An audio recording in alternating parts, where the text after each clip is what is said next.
I'm Jerome, 34M, married to Julie, 32F, for 6 years, together for 9. Her mother is Madeline, 58F. And I need to get this out because I've been sitting on this for months and I'm about to lose it. Quick background because it matters. I grew up broke. Like, shared a bedroom with 2 brothers, ate rice for dinner, 4 nights a week broke. My dad Archibald worked doubles at a warehouse until his knees gave out, and my mom Sheila cleaned office buildings at night so I could stay in school. I clawed my way through college on grants and side jobs, got into commercial real estate leasing, and over the last decade, I built something real. Bought our house outright 3 years into the marriage. No mortgage. That house is in my name because I bought it with money I earned before Julie and I even combined anything. Julie works part-time at a dental office. She contributes to groceries and utilities, and that's been the arrangement since day one. She was fine with it, or I thought she was. Madeline never liked me. I knew this from the jump, and honestly, I tried not to care. The first time I met her, she asked Julie right in front of me if I was the best she could do. When I proposed, Madeline told Julie she was settling. At our wedding, Madeline spent the entire reception telling anyone who'd listen that her daughter could have married Bobby, Julie's ex from college, who apparently came from a family with real status. Bobby's dad owned some car dealerships. That was Madeline's measuring stick for success, and I didn't meet it. Here's the thing, though, I let it slide. For years. Because Julie would always say that's just how her mom is. She doesn't mean it. She's old school. She'll come around. And I loved Julie, so I swallowed it. Every holiday where Madeline would make a comment about our furniture being basic. Every birthday dinner where she'd bring up Bobby unprompted. Every single time she'd tell Julie on the phone that she married down, and I could hear it through the speaker because Madeline talks like she's addressing a stadium. About 8 months ago, Madeline's landlord sold her building, and all tenants had 60 days to relocate. Madeline was panicking. She'd never saved a dime in her life, lived off what Julie's late father left her, and that was running thin. Julie came to me and asked if we could help her mom find a place. I said sure. Then, help find a place turned into me putting down the deposit. Then, it turned into me co-signing. Then it turned into me outright covering 3 months of rent up front while Madeline got settled. I furnished the living room and bedroom because Madeline said her old furniture was too damaged to move. I set up her internet. Got her a new washer and dryer delivered. Spent 2 full weekends assembling furniture and painting walls. I did all of this because I thought maybe, this would finally be the thing that made Madeline see me as family. 1 week after she moved in, I drove over to drop off a microwave Julie had ordered for her. The front door was cracked open because Madeline had 2 of her friends over, and they were sitting in the living room I furnished with money from my pocket. I was about to knock when I heard my name. Madeline was talking about me. She was telling her friends that I was, and I'm paraphrasing because the actual words were worse, a pathetic pushover who was too stupid to see what was happening. She said Julie and her had been talking for months about how to get me to eventually add Julie to the house deed, and that once Julie was on it, they'd push me out. She said the condo was just step 1 to drain me. She called my parents trash. She said Sheila probably cleaned the building Madeline's friends worked in and laughed about it. She told them Bobby still texted Julie and that Julie was keeping her options open. I stood there for about 2 minutes. I heard everything I needed to hear. I put the microwave down by the door, walked back to my car, and drove home. I didn't say a word to anyone that night. Julie was on the couch watching something on her tablet when I got back, and she asked if her mom liked the microwave, and I said I left it at the door. That night I couldn't sleep. Not because I was sad. Because I was furious. Because every single thing I'd done for this woman, every dollar, every weekend, every swallowed insult, was part of a scheme. And my wife was in on it. The woman I'd been married to for 6 years was actively conspiring with her mother to take my house. The house I bought with money I earned working 80-hour weeks while Madeline was calling me a loser behind my back. So I made a decision. I wasn't going to confront them. I wasn't going to scream or cry or beg for an explanation. I was going to be smart. I was going to be patient. And I was going to make sure that when the time came, both of them would understand exactly what it feels like to have the floor pulled out from under you. That was 8 months ago. I've been planning since that night. And 2 days ago, Julie and Madeline both started texting me non-stop. Julie's messages are frantic. Madeline's are begging. They keep saying, please just answer, please call back. We need to talk.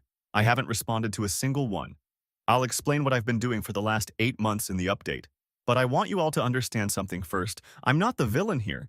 I gave these people everything, and they were laughing about it while planning to take the rest. So whatever comes next, I earned the right to smile about it. More soon. Okay, so I need everybody to sit with the image of this man standing outside a condo door, holding a microwave he paid for, listening to a woman he housed trash his mother's name while bragging about robbing him blind. A microwave. He was delivering a microwave to a woman who was sitting on furniture he bought, in an apartment he pays for, plotting to take his house. That's the kind of irony that would make a screenwriter delete the draft because it's too on the nose. And Julie is sitting at home on the couch asking, "Did Mom like the microwave?" while knowing she and Mommy Dearest have a whole PowerPoint presentation on how to steal this man's life. Jerome grew up eating rice 4 nights a week, watched his dad's knees give out from warehouse doubles, watched his mom clean buildings at night, built himself up from nothing. And these two saw all of that struggle, all of that grind, and their first thought wasn't respect. It was, how do we get a piece of that? Madeline measures success by car dealerships and Bobby's family status, but she's got zero savings, living off her dead husband's money, can't even qualify for a lease on her own. And she's looking down on Jerome? Ma'am, you are the definition of all hat and no cattle. You have champagne standards on a tap water budget, and you're out here calling the one person keeping you off the street a pushover. And the scariest part of this whole thing is that Jerome said he's been planning for 8 months, and we haven't even gotten to the plan yet. This man heard everything, went home, looked his wife in the eye, said, "I left it at the door," and chose violence of the strategic variety. I am buckled in. Update 1. All right, I'm back. A lot of you told me to just leave and file for divorce. I get it. But you need to understand, leaving wasn't enough for me. Walking away just meant they'd lose a provider and move on to the next plan. I wanted them to feel what I felt. I wanted them to sit in the mess they made and understand that every single thing they took from me had a price. So here's what I did in those 8 months. And yeah, I know some of you are going to say I went too far. I don't care. The first thing I did the morning after I overheard Madeline was call my buddy from college, who works in family law. Not to file anything yet, just to understand my position. He confirmed what I already knew. The house was purchased before the marriage with my own funds. It's titled solely in my name, and in our state that makes it separate property unless I voluntarily added Julie to the deed, which I never did. He also told me something I hadn't thought about, that if Julie tried to claim she'd contributed to the mortgage or significant improvements, she could argue for partial equity. But there was no mortgage, and the only improvements were things I paid for and had receipts for, so the house was locked. Next, the condo. This is where people need to pay attention. When I set up Madeline's condo, the lease was structured a specific way. The landlord needed a primary leaseholder with verifiable income because Madeline didn't have steady employment. I was the one who signed as the primary tenant. Madeline was listed as an authorized occupant, not a co-tenant, not a leaseholder, an occupant under my lease. At the time, I didn't think anything of it, I just wanted to get her settled. But after what I heard, that detail became very relevant. For the first 3 months, I didn't change anything. I kept paying her rent, kept being polite at family dinners, kept showing up like nothing happened. Julie didn't notice a thing, because I'm not an idiot. I know how to keep my face straight when I need to. But during those 3 months, I was doing other things. I opened a separate bank account at a different institution and started moving my direct deposits there. Julie and I never had a fully joint setup. We had one shared account for household bills and our own individual accounts. So I redirected my income to my new personal account and kept funding the shared one with just enough to cover the house utilities and groceries. Nothing suspicious, just a slow, quiet shift. Then I started watching Julie's phone. Not snooping, I didn't go through it. But I paid attention to when she was on it, who she was texting, and how she reacted when I walked into the room. And sure enough, about 5 weeks after the condo incident, I noticed she started angling her screen away from me every time I came near. She'd be texting someone and tilt the phone down into her lap or flip it face down on the couch arm. I didn't confront her. I just noted it. Around month 4, Julie's behavior started shifting in ways that confirmed everything Madeline said. She brought up the house deed twice in the same week, casual as anything. The first time she said her coworker's husband had added her to their house title and asked if that was something we should do, just in case anything ever happened to me. The second time she mentioned it while we were at the kitchen table paying bills, said it would make things easier if both our names were on the property. I told her I'd think about it. She didn't push, but the fact that she brought it up twice in 5 days told me everything. Madeline's playbook was running on schedule. Month 5 is when Bobby became a real problem. Julie left her tablet on the kitchen counter one Saturday while she went to pick up her mom for a hair appointment. The tablet was synced to her phone, which I didn't know until I walked past it and saw a WhatsApp notification pop up on the screen. It was from someone saved as B, and the preview showed the beginning of a message that said something about missing the way things used to be. I didn't open it. I didn't touch the tablet. But I saw enough to know that Bobby wasn't just a name Madeline threw around at dinner parties. He was active, and Julie was engaging with him. I want to be clear here because a lot of you are going to tell me to confront her about Bobby. I didn't, and I won't, because Bobby isn't the point. Bobby is just another piece of the bigger picture. Julie wasn't just conspiring with her mother to take my house. She was keeping a backup plan warm in case I didn't work out, and Madeline knew about it and encouraged it. That's not a marriage. That's a business arrangement where I'm the product being managed. Month 6. I contacted Madeline's landlord directly, told him I wanted to discuss the lease terms. Since I was the primary leaseholder, I had every right to do this. I informed him that I would not be renewing when the lease came up for renewal in 2 months, and that I wanted written confirmation of the lease end date and the process for vacating. He sent me everything by the following Thursday. I saved all of it. At the same time, I started moving personal documents out of the house: birth certificate, passport, tax records, anything important. I rented a small storage unit and moved things there gradually, one folder at a time, over the course of several weeks. Julie never noticed because she never went into the filing cabinet in the office. Month 7 is when things got complicated because Madeline apparently told Julie that I seemed distant and that they needed to accelerate the plan. How do I know this? Because Julie suddenly went from casually mentioning the deed to actively pressuring me. She sat me down one Thursday night and gave me this whole speech about how married couples should share everything, how it wasn't fair that only my name was on the house, how it made her feel like a guest in her own home. She was rehearsed.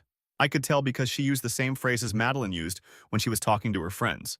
The same framing, the same guilt angles. Julie told me she wanted to feel like an equal partner and that putting her on the deed would show her I was committed. I told her I understood her feelings and that I'd set up a meeting with a real estate attorney to discuss our options. She looked relieved, like the plan was finally working. What she didn't know was that the attorney meeting was for me, not for us. I met with him the following week alone and laid out everything. The house, the condo lease, the overheard conversation, all of it. He told me my position was strong, very strong. And then last week everything started falling apart for them. But I'll get to that in the next update. What I want you all to understand right now is that for 7 months, I sat across from my wife at dinner, slept next to her, watched TV with her, and carried on a completely normal life while knowing that she and her mother were actively working to take everything I'd built. And not once did either of them suspect that I knew. Not once did they consider that the pathetic pushover might actually be 3 steps ahead. More coming. And yeah, it gets worse for them. Jerome is operating on a level of emotional discipline that is genuinely frightening. Like this man watched his wife rehearse Madeline's script at him, word for word, same phrases, same guilt angles, and his response was, "I'd be happy to set up a meeting with an attorney," knowing the meeting was for him. He's sitting at the dinner table running counterintelligence on his own marriage, moving documents out one folder at a time like he's smuggling state secrets past a border checkpoint. And Julie is so confident in her own manipulation that she doesn't notice anything for 7 months. Think about that. 7 months of her husband quietly dismantling the floor underneath her, and she's too busy running mommy's playbook to look down. She brings up the deed twice in 5 days like she's following a sales script with a quota. Meanwhile, Jerome is on the phone with landlords getting lease termination paperwork notarized. And Bobby saved as B in the phone like that's some kind of encryption. Ma'am, you're not Jason Bourne. You're texting your college ex about missing the way things used to be on a tablet that's synced to your phone sitting face up on the kitchen counter. The operational security on Team Madeline is absolutely in the gutter, while Jerome over here is running a whole shadow campaign with separate bank accounts, storage units, and attorney consultations.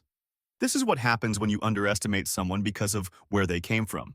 They assume the kid who grew up eating rice 4 nights a week wouldn't know how to play chess. That kid learned patience from watching his parents work doubles to keep the lights on. You don't outmaneuver someone who was raised on sacrifice. You just don't. Update 2. You guys. The comments on the last update had me up until 2 a.m. Shout out to whoever said I should check if Bobby's family still owns those dealerships because that comment sent me down a path I was not expecting. But I'll get to that. So where I left off, it was month 7. I'd met with the attorney, confirmed my position on the house, and the condo lease was set to expire in about 5 weeks. Julie was ramping up the deed pressure, and I was playing along, nodding, acting like I was seriously considering it. What Julie and Madeline didn't know was that the landlord had already sent me the formal lease termination paperwork, and I'd signed it. Madeline's condo had an end date, and nobody told her. Now here's where things started cascading. Around this time, my mom Sheila called me on a Sunday afternoon, and she was upset. Not crying, just that quiet kind of angry my mom gets when she's been disrespected and is trying to decide how to handle it. She told me that Madeline had called her, directly, on her personal phone. And I need to explain why this matters, because Sheila and Madeline had spoken maybe 3 times in 9 years, always at family events, always surface level. They didn't have each other's numbers. Madeline got Sheila's number from Julie's phone. The reason Madeline called was to suggest, and I'm using Sheila's words here, that maybe Sheila and my dad, Archibald, should consider downsizing because their house was getting too big for just 2 people. And wouldn't it be nice if they moved into something smaller so that any inheritance they were planning to leave me could be put to better use now while Jerome and Julie are building their life together? My mother is 61 years old. She's lived in that house for 23 years. And Madeline called her up out of nowhere to suggest she sell her home and hand the money to Julie and me, which really meant hand it to Julie and Madeline. Sheila didn't give Madeline the reaction she wanted. She just told her she'd think about it and hung up. But when she called me, she wanted to know what was going on, why Madeline was suddenly interested in their finances, and whether Julie had put her up to it. I couldn't tell her everything yet. I wasn't ready, but I told her not to engage with Madeline again, and that I was handling a situation that I'd explain when the time was right. My mom trusted me on that, but I could tell she was worried. This was a new escalation. Up until that point, Madeline's scheme was contained between her and Julie. Now she was reaching out to my parents, trying to get access to their assets. This wasn't just about getting on my house deed anymore. Madeline was running a full operation to extract wealth from every direction she could reach, and she was using Julie as the gateway to all of it. So I adjusted my plan. The following week, I had a conversation with Julie that changed everything. She brought up the deed again, this time more aggressive. She said she'd been talking to a friend who told her that in a healthy marriage, both spouses should be on all major assets, and that my reluctance was a red flag. She said if I truly loved her and saw a future together, I wouldn't hesitate. She asked me point blank whether I was planning to leave her, because that was the only reason she could think of for me to keep the house in my name only. And this is where I decided to push back, just a little, to see how she'd react. I told her that the house was purchased with my earnings before we combined anything, that this had been the arrangement for 6 years and she'd never had a problem with it before. And I asked her directly where this was coming from all of a sudden. I told her it felt like someone was coaching her. Julie got defensive fast. She said nobody was coaching her, that she'd been feeling this way for a long time but was too afraid to bring it up, and that my accusation proved she was right to feel insecure. She said I was treating her like a roommate instead of a wife. Then she said something that I know came straight from Madeline's mouth, because I'd heard Madeline say the exact same phrase to her friends at the condo. She said I acted like everything I owned was mine, and that a real husband builds a life with his wife, not around her. I didn't explode. I told her I heard her, and that we clearly had different views on this, and that maybe we should see a counselor to work through it. She agreed, but I could see she was frustrated that I didn't just cave. The counseling suggestion was strategic on my part. I had no intention of going to couples counseling with someone who was actively planning to take my property, but it bought me 3 more weeks of calm while I finalized everything else. During those 3 weeks, 2 more things happened that ratcheted the pressure up. First, Madeline showed up at my parents' house. She just drove over on a Wednesday afternoon without calling, knocked on the door, and sat down with Sheila in the kitchen. She spent 45 minutes telling my mother that Jerome and Julie were having marital trouble, that she was worried about her daughter, and that it would really help if Sheila could talk some sense into me about sharing the house. She framed it like she was a concerned mother, but everything she said was designed to make Sheila pressure me into adding Julie to the deed. When Sheila told me about the visit, she was done being patient. She told me flat out that something was wrong with that woman, Ken, and she wanted the full story. Second, Bobby resurfaced in a way I couldn't ignore. Julie and I were at a restaurant for our anniversary dinner, which was already awkward because we were in the middle of the deed argument and barely talking about anything real. About 30 minutes in, she got a text, and when she glanced at her phone, I saw the contact name B on the screen before she flipped it over. She excused herself to the bathroom and was gone for almost 10 minutes. When she came back, she acted like nothing happened, but she was distracted for the rest of the night, checking her phone under the table every few minutes. I didn't say anything about it, because I was 2 weeks away from the condo lease expiring, and everything was about to converge. Madeline didn't know she was about to lose her housing. Julie didn't know I'd already consulted a divorce attorney. And neither of them knew that I'd told my parents enough for them to understand that Madeline was not a confused old woman looking out for her daughter.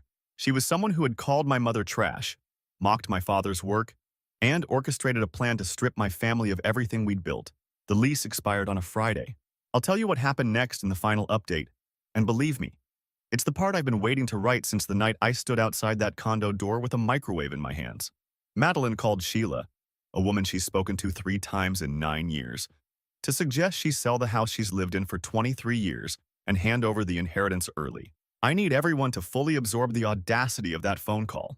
This woman who has never saved a dollar, who was living off her dead husband's dwindling money, who couldn't qualify for an apartment lease on her own income, picked up the phone and told a 61-year-old woman who spent decades cleaning office buildings at night to fund her son's education that she should downsize. Madeline is not a mother-in-law with boundary issues. Madeline is running a financial extraction operation with multiple fronts. She hit Jerome for the condo, hit Julie for the deed play, hit Bobby as the backup investment, and now she's opening a second front against Jerome's parents' house. She's diversifying her grift portfolio like she's managing a hedge fund of manipulation. And then she shows up at Sheila's kitchen table uninvited on a Wednesday afternoon, doing her concerned mother routine. 45 minutes of performance art designed to weaponize Jerome's own mom against him. Meanwhile, Julie is at her anniversary dinner, texting Bobby under the table for 10 minutes and coming back like, sorry, long line for the bathroom. On your anniversary. You're at dinner with your husband celebrating 6 years of marriage, and you're in a restaurant bathroom texting the man your mother picked out as your financial upgrade. That's not having a backup plan. That's running 2 job interviews while you're still clocked in at your current position. And Madeline parroting mine to her friends, and then Julie using the exact same phrase weeks later at the kitchen table. That's not even good scheming. That's copy-pasting from the group chat and forgetting your husband heard the original. These 2 thought they were running a con, but they couldn't even keep their talking points from leaking across conversations. Final update. This is the one I've been waiting to write. The condo lease expired on a Friday. The following Monday, the landlord's property management company sent Madeline a formal notice informing her that the lease had not been renewed by the primary tenant, that she had 30 days to vacate, and that no new lease would be offered to her individually because she didn't meet the income requirements. Madeline found out she was losing her home from a letter in her mailbox. Not from me. Not from Julie. From a property management company referencing a decision I'd made 6 weeks earlier. Julie called me at work that same afternoon, frantic, saying her mom just got an eviction notice, demanding to know why I hadn't renewed. I stayed calm. I told her I'd decided not to continue financing housing for someone who called me a pathetic loser behind my back. Julie went quiet, then asked what I was talking about. So I told her everything. The microwave, the open door, Madeline bragging to her friends about draining me and taking my house, calling my parents trash, saying Julie was keeping Bobby warm as a backup. And I told her that every single thing Julie did in the months after confirmed it wasn't just Madeline talking big. The deed speeches, the coached phrases, the word-for-word lines Madeline used that Julie repeated to me at our kitchen table. All of it was a plan, and Julie was in it. Julie tried to deny it. She said Madeline exaggerates to seem important to her friends, that the deed conversations were Julie's own idea because she genuinely felt insecure, that I was twisting things to justify punishing her mother. She pushed hard on the angle that pulling the lease without warning was cruel, that Madeline was an older woman with nowhere to go. I asked her about Bobby, who B was on WhatsApp, why she disappeared for 10 minutes at our anniversary dinner, why she angled her phone away from me for months. Julie said Bobby was just a friend who reached out, that nothing happened. I told her it didn't matter anymore whether it was physical. Maintaining a private line with an ex that her mother actively promoted, while simultaneously scheming to get onto my deed, told me exactly where I stood. Then I told her I'd filed for divorce. Julie went back and forth between anger and desperation. First, I was blowing things out of proportion, then she was sorry, then Madeline had been pressuring her for years and she didn't know how to push back. She said ever since her dad passed, Madeline had controlled every decision in Julie's life, her relationships, her finances, everything. She said Bobby was Madeline's idea, leverage in case I didn't cooperate. She said the deed push was Madeline's plan from the start and Julie went along because she was afraid of her mother. I told her that might all be true and it changed nothing. Because at any point in 8 months, in 6 years, Julie could have come to me and been honest. She could have said her mother was pressuring her. Instead, she chose Madeline every single time and actively participated in trying to manipulate me out of my property. That wasn't Madeline forcing her. That was Julie making a choice. The next 2 weeks were chaos. Madeline called me 17 times. I picked up once. She spent 3 minutes telling me I was destroying her daughter's life, then switched to begging me to reconsider the lease. Then, when I didn't budge, she told me I'd always been beneath Julie and Bobby's family would take care of them both. I told her she should call Bobby's family for a spare room, since she'd been banking on them for years. Then, I ended the call. Madeline went to my parents' house again. Archibald answered the door. My dad told her she was not welcome, that she had insulted his wife and his family, and that if she came back, he would have her removed. Julie moved out of my house 12 days after the divorce conversation. She went to Madeline's condo, which meant both of them were now in a unit with less than 3 weeks left on it, with no income to secure a new place. Julie's part-time salary wasn't enough to qualify for a lease in our area. Madeline had nothing. They were stuck. That's when the text from the beginning of this post started. Julie and Madeline, separately and together, begging me to answer, to talk, to reconsider. Julie promised she'd cut Madeline off completely if I gave her another chance. Madeline said she was sorry and she'd been wrong. Bobby stopped responding to Julie once the divorce filing came through and her financial situation became clear. Turns out Bobby was happy to text a married woman in a nice house, but a soon-to-be divorced woman sharing a shrinking condo with her broke mother wasn't as interesting. The divorce is moving forward. The house stays with me. My attorney says Julie's position is weak because the house is separate property. She made no contributions to it, and their financial arrangements were clearly documented. Madeline has no legal standing on anything. People asked me if I feel bad. No. I feel like a man who was called pathetic by the woman he furnished a home for, whose wife conspired against him, whose parents were targeted and insulted, and who made sure none of it worked. I gave these people years of my life, my money, my patience. They were laughing while plotting to take more. So yeah, they texted, "Please answer us." I smiled, just like I did 8 months ago outside that condo door. And I kept scrolling. Bobby? Bobby? Let's talk about Bobby for a second, because Bobby is the funniest character in this entire saga and he doesn't even know it. Bobby was texting, "I miss the way things used to be," to a married woman living in a house somebody else paid for. And the second the divorce papers hit and Julie's financial situation became public information, Bobby's phone suddenly stopped working. Bobby wasn't missing Julie. Bobby was missing Jerome's house. Bobby was window shopping a lifestyle through WhatsApp, and the moment the price tag showed up, he left the store. That man was texting with the energy of someone who already mentally moved into the guest bedroom.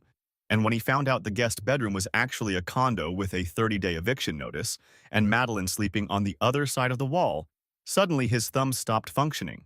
Madeline spent years talking about Bobby like he was Julie's golden ticket, the dealership prince who would rescue them all. And in the end, Bobby treated Julie the same way Madeline treated Jerome, as a resource, not a person. That's poetic in a way Madeline will never appreciate because she genuinely cannot see that she taught her daughter to be used the same way she was using others. And Julie, "I'll cut Madeline off completely if you give me another chance." Now you'll cut her off? Not when she called your mother-in-law trash? Not when she showed up at Sheila's house uninvited, trying to shake them down for inheritance money? Not when she handed you a script about the deed, and you performed it word for word at the kitchen table? Not when she told you to keep Bobby warm as leverage? Now, when you're staring down a 30-day vacate notice and your part-time dental office salary can't cover first and last month's rent. Now suddenly you have the courage to set boundaries with mommy. That's not growth. That's math. And Jerome's line, "That might all be true and it changes nothing." That is the coldest, most surgically precise sentence in this entire story. Because he's right. Whether Madeline controlled Julie or Julie chose it willingly, the outcome for Jerome was identical. He was the mark either way. And the fact that Julie's defense was essentially, "I was too weak to stop my mom from robbing you," is not the exoneration she thinks it is. You had 6 years and a husband who would have gone to war for you if you'd just been honest. Instead, you chose the woman who couldn't even keep a roof over her own head without someone else's money. Archibald answering that door and telling Madeline she's not welcome. Man, that scene writes itself. That's a guy who broke his knees working double so his son could go to college. And he's standing in the doorway of the house he earned telling a woman who mocked his wife's job that she's done. Sheila raised a son who became successful enough that a whole family tried to rob him. And Archibald raised a son who was smart enough to make sure they couldn't. The pride those two must feel right now is immeasurable.